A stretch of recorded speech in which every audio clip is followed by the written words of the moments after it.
আমি বিএনপির সাধারণ সম্পাদক হতে চাই বা প্রত্যাশী। দীর্ঘদিন আজকে 1990 সাল থেকে এই বিএনপির সাথে সম্পৃক্ত। প্রথমত আমি 1990 সালে পৌর যুব দলের জয়েন্ট কনভেনার হিসেবে আমি পাই। তারপরে আমি কনভেনার হই। তারপরে 15টি ওয়ার্ড করে আমি সভাপতি ভোটের মাধ্যমে নির্বাচনের মাধ্যমে আমি নির্বাচিত হই সভাপতি হিসাবে। দীর্ঘদিন থেকে জেলা যুব দলের সহসভাপতি হই। তারপরে রাজনীতিতে আমি মহানগর যুব দলের সাধারণ সম্পাদক হিসেবে প্রতিষ্ঠিত হই। তারপরে আমি রংপুর জেলা বিএনপির নির্বাহী কমিটির আহ্বায়ক কমিটির নির্বাহী সদস্য হিসেবে নির্বাচিত হই এবং আমাকে যখন নির্বাচন আমার যে কনভেনার এবং সদস্য সচিব আমাকে নির্বাচনের দায়িত্ব দেয় 11টা ইউনিটের, ইনশাআল্লাহ উপর আল্লাহর কাছে আমি রেখে বলতেছি যে আমার জানা মতে রংপুর জেলায় 11টা ইউনিট কেউ কোনোদিন এইভাবে কমপ্লিট করতে পারে নাই। একমাত্র আমি চেয়ারম্যান হয়ে 11টা ইউনিট পরিপূর্ণ করে সম্মেলনের মাধ্যমে নিয়ে আসছিলাম, কিন্তু সেটা আমাদের সদস্য সচিব মারা যাওয়ার কারণে সম্মেলনটা স্থগিত হয়।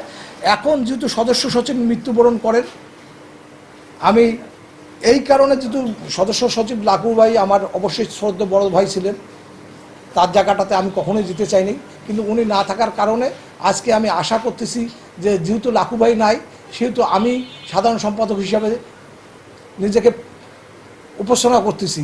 এটা আপনারা যাচাই বাছাই করে বা আমার নেতাকর্মীরা যাচাই বাছাই করে অবশ্যই এই ত্যাগী এবং তারেক রহমানের যে প্রতিশ্রুতি আছে ত্যাগীতে মূল্যায়ন করবে। আমি আশা করব যে ত্যাগীতে মূল্যায়ন করলে ইনশাআল্লাহ আমি সেটাই হব।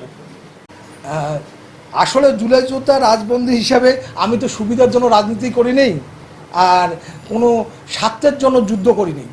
এই ফ্যাসিস্ট সরকার হাঁটার জন্য একমাত্র আমার সাথে কিছু সংখ্যক থেকে আমার দলেরও লোকজন ছিল, আমরা একমাত্র রংপুর শহরে আমরাই ফাইট করছিলাম। 21শে জুলাই আমাকে আমার অফিস থেকে অ্যারেস্ট করে নিয়ে যায়। আমার নামে মামলা শুধু এই জুলের মামলা আছে 11টি, আর এর আগের মামলা আছে 20 থেকে 21টি। 20-21টি তো মামলা উঠে গেছে, আর এই 11টি মামলাও উঠে গেছে।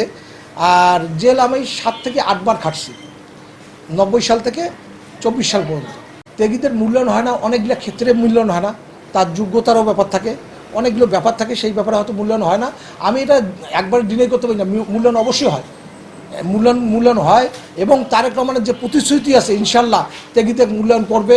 হয়তো দেশের এখন পরিস্থিতির কারণে এই বট বাহিনী, আপনারা জানেন এই বট বাহিনীর যে সমস্যাগুলো করছে সেই সমস্যাগুলোতে দেশের অনেকগুলো ব্যাপারে সমস্যা হয়েছে বলে এখন দেশটা স্থিতিতে আসলেই ইনশাল্লাহ আমি মনে করি তারেক রহমান জিয়া রহমানের মতন দেশ সাজাবে, এইটা আমার প্রত্যাশা আছে। এ ব্যাপারে অবশ্য প্রতিশ্রুতি আছে। আসলে আমাদের এখন সরকারি দল অনেক হাইব্রিড ঢুকে গেছে। কমিটিগুলো করার সময় আমি নিজে বাস্তবতায় গেছিলাম। আমি প্রতিটা 11টা ইউনিয়ন 11টা আমার ছিল 11টা ইউনিটে গেছিলাম। আমার মোট হলো 76টা ইউনিয়ন, 27টা ওয়ার্ড। আমার কিছু কিছু ইউনিয়ন মানে কিছু কিছু থানা যেমন পীরগাছা, গঙ্গাছড়া ওনারা নিজে করতে পারছিল। তা বাদে যেগুলো ছিল পীরগঞ্জ যেগুলো ছিল মোটামুটি আমি যখন নির্বাচনের মাধ্যমে কমিটি সেজে দিয়েছি এবং কমিটি করে দিয়েছিলাম, সেই কমিটির মাধ্যমে আজকে প্রতিটা থানা কমিটি আছে।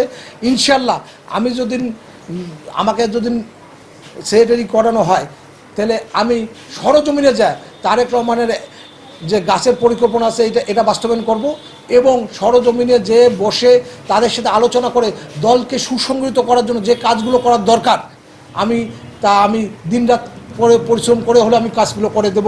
এটা আমার বিশ্বাস আছে এবং আমার প্রতি আশা রাখে, আমার প্রতি ভরসা রাখে, ইনশাল্লাহ আমি এই কাজগুলো করে দিতে পারবো।